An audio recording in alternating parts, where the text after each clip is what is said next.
In this video, I'm going to go through one of the most important leadership tips I have ever learned in business. It is learned from the book Radical Candor combined with the book 1 Minute Manager. Oh my gosh, this concept here that I'm going to be explaining has changed everything in my business. I have 10 full-time employees. I'm 28 years old, learning as I go at the time of this filming. It is a struggle to learn how to balance giving negative feedback, positive feedback, all of the above, being not so nice person when I have to be, when results aren't matching up to expectations, and to be happy when things are going great. It's a really hard balance to give constructive feedback and not go over the top and criticizing people. One thing that made me have a great mindset shift around this topic was the graph that is explained in the book Radical Candor.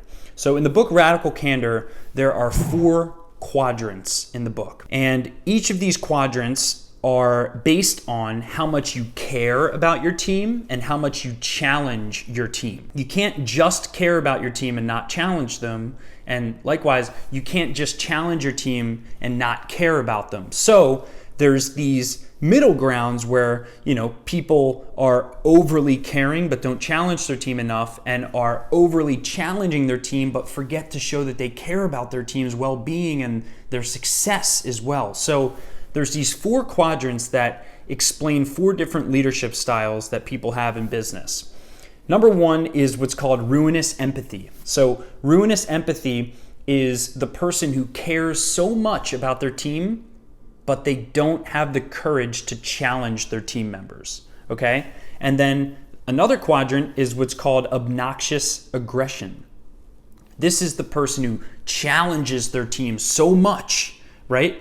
But they don't have the ability as much to show that they care deeply about their team's success. Then the worst quadrant of all is called manipulative insincerity. This is someone who doesn't care and doesn't challenge. This is the silent person that rolls their eyes at everything, gives no feedback, thinks they're a victim, thinks the whole world is making them a victim, right? These people need to be taken out of every company. But then there's the 4th quadrant, which is called radical candor.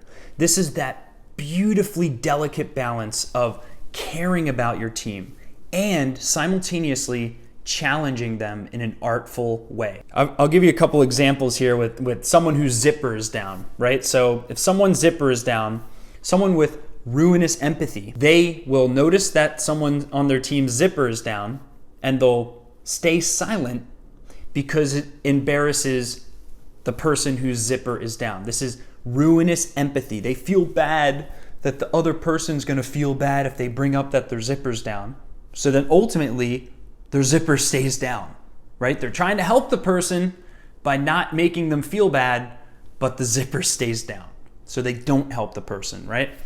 Then the obnoxious aggression quadrant, an example here, the person notices that the fly is down and they go, "Look everyone, his fly is down, ha ha ha," right?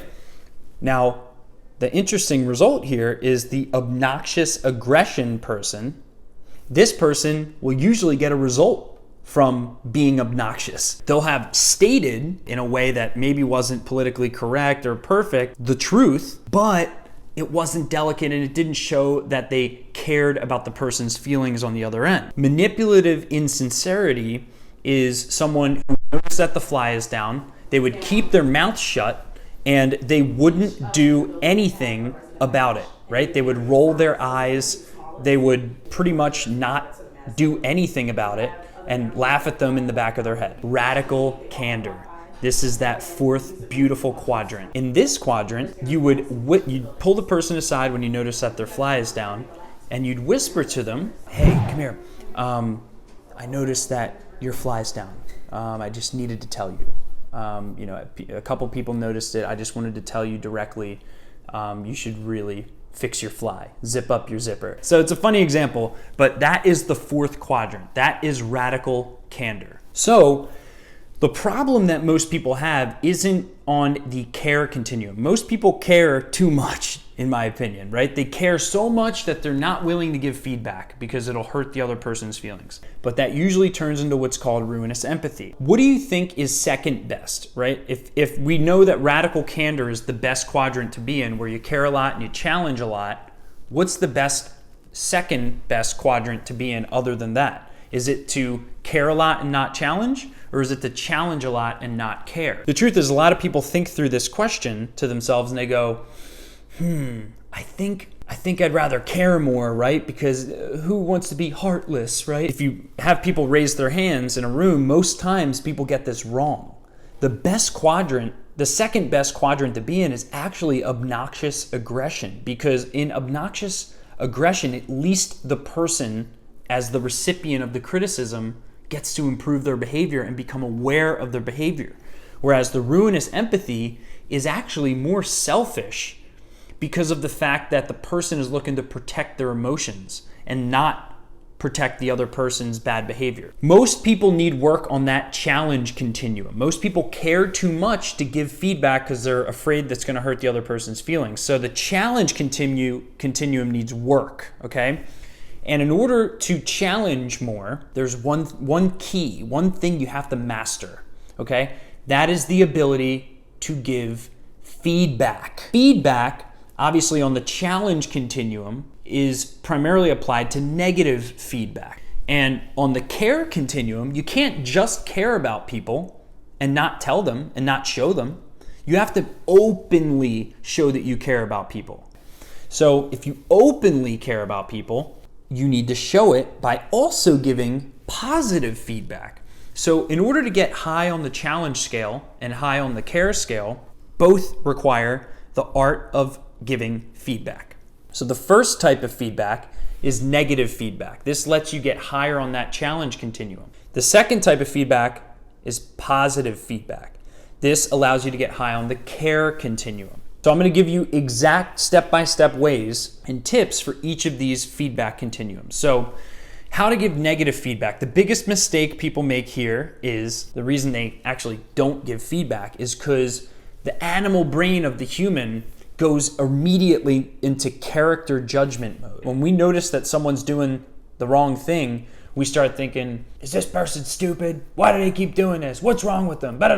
That's what our animal brain says as a defense mechanism. You and I both know if you were to go up to someone and just completely criticize their character, what's gonna happen? They're gonna get defensive, and then they're gonna be less receptive to your feedback and not correct behavior. A better way to correct behavior through negative feedback is a 4-step formula that is tried and true, best way to give negative feedback and get a result from it and show them you care all at the same time.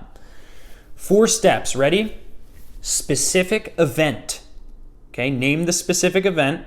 Step 2, name the specific behavior. Step 3, name the result of their behavior. Okay, step 4, tell them that you know they're better than that. Okay, so what are the 4 steps? Specific event, specific behavior, result of that behavior. Okay, whether that's an actual business result or how it made you feel, okay? Step 4 is you know they're better than that, okay? So if you follow these 4 steps when giving negative feedback, you're gonna get a much better response from them, and you're gonna actually correct behavior and show them you care and you believe in them. Very important, okay? So let's give an example here. Specific event. Hey, Bob, when we were at the weekly meeting this week, specific event, you made a sigh when Susie brought up the new policy that we'd be rolling out at the company. And I had to get this off my chest. When you do that, Bob, it really drags down the team. I've been told a couple of times by, Jim and John, they really don't like when you do that because it makes change really hard in our company. And I know you're better than this. I know you want the company to improve and change and develop. And I want to come up with a way where we can prevent this from happening in the future so that the team doesn't get more frustrated, which causes you more problems, which causes me more problems. How can we resolve this? Because I know you're better than this, okay? So when you address behavior in that specific of a way, how do you think people are going to interpret it? The answer is they're going to be way more receptive, okay? They're going to go, wow, this person believes in me. It's a specific example of an event that I can improve on.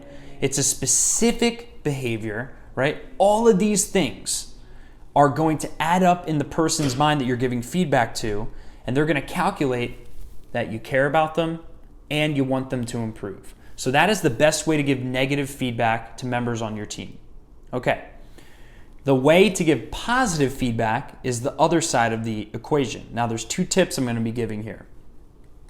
And this comes from the book, The 1 Minute Manager.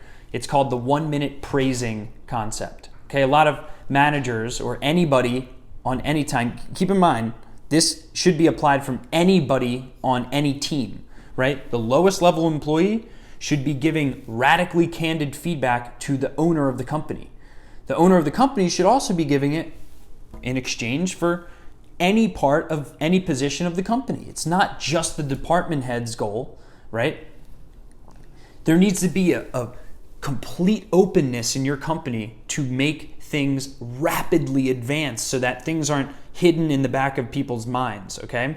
So 1 minute praisings, you can't just give criticism all the time, right? The way that you earn the right to give constructive criticism is by showing you care. And one of the best ways to show you care, in addition to saying you believe in people, is very specific 1 minute praising. So here are the 2 tips for giving positive feedback to your team, okay? Tip number 1 is make it specific, and tip number 2 is to make it timely. So for example, let's say this guy Bob that you addressed about his behavior in the meetings improves dramatically, and 2 meetings later, Susie brings up the policy again, and he claps and he's a cheerleader about it, and he is motivational and positive. Well, the best way to address that is not just to expect him to have, oh, I already talked to him about this, I expected him to improve. No, you have to go out of your way, pull him aside, and say, hey, Bob, I need to have a word with you. You can almost make it seem like you're going to give him negative feedback. Pull him outside the office, whatever. And you go, hey, Bob, I can't explain to you how grateful I am of what you did in that meeting today. I mean, oh my gosh, when Susie brought up the policy, you immediately, I remember it vividly, you sat in your chair, you perched up, and you said, this is awesome. This is exactly what we needed. I am so excited. And when you said that last word, Bob, I saw John's shoulders go down and he got so relaxed and happy. And thank you. I am so grateful for how open-minded you are and how open to change you are. And I can't believe you did that. And it has to come from the heart. So what you tackled there are 2 things. A, it was specific to an actual event, because humans learn in stories, right? Not in how-to as much, right? So you gave him an example out of the story of his life to always think back to, like, wow, that's the person I want to be. I was that person before, and someone pointed it out. I want that more, right? So now he has context for good behavior. And then secondly, you did it timely. You didn't give him feedback on this 4.5 months later when he doesn't really remember that emotional experience at that meeting, right? So it needs to be timely and specific. And giving positive feedback like this on a consistent basis, even if it's just a 1 minute praising, it's all it has to be. It doesn't have to be 4 hours long. That earns the trust of your team on that care continuum so that you earn the right to challenge them because they know you're watching all the good things they're doing too, not just the bad. So if you can get into that radical candor quadrant by giving positive and negative feedback in an artful way that gets results, your leadership style will blast through the roof. And again, this is for any person in any company, right? Any position, any tenure, doesn't matter. Anybody can use these tips to improve their life, to improve their relationships, okay? Their relationship with their spouse, their family, their friends, okay? Learning how to give feedback is one of the most important leadership skills known to man. So if you want more information on this, we have another video that's called How to Measure Employee Performance. So I'll see you in that next video. Thank you so much for your time, energy, and attention. I hope you found this valuable. If you did, please subscribe to our YouTube channel, like this video, and leave a comment below on any piece of the video that you want me to go deeper into, and I'll make a video on it when I see your comment. And I'd love to help you more. So go to smbteam.com. I own a marketing company. We do marketing all over the United States for businesses, online marketing. Go to smbteam.com if you want videos like this sent to your inbox daily. We have a almost daily free value add email drip. Just go to smbteam.com, smallmediumbusinessteam.com. Get on our email drip and we'll send you value every day on leadership, marketing, growing your business, how to overcome problems, all that good stuff. I'm here to serve, and thank you so much for your time, energy, and attention.